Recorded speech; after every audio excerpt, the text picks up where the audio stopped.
La sortie du jour de Diane Chenouda. Bonjour Diane. Bonjour Thomas. Du cinéma avec un Woody Allen argentin. Le film s'appelle Felicidad.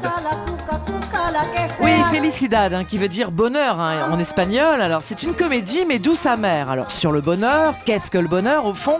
Alors là c'est l'histoire d'une trahison, j'ai envie de dire. Deux amis de jeunesse, il faut se méfier, des amis de 30 ans.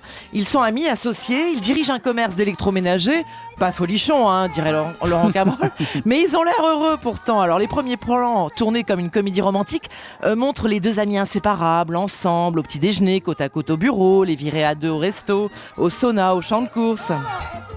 Et puis, tout à coup, patatras, un beau jour, tout s'écroule Thomas, oui.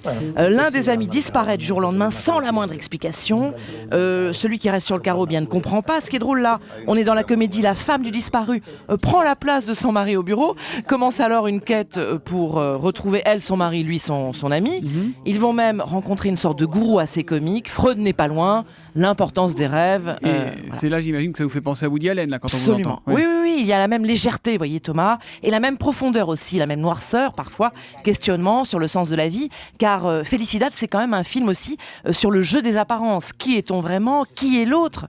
Celui qu'on croyait connaître comme un frère et qui vous claque comme ça entre les doigts, qui a ses zones d'ombre. Le personnage principal du film peu à peu découvre l'autre facette de son ami qui finalement rêvait d'une autre vie au fond, et comment l'autre vous échappe et d'ailleurs finit par s'échapper pour peut-être trouver le bonheur, son bonheur.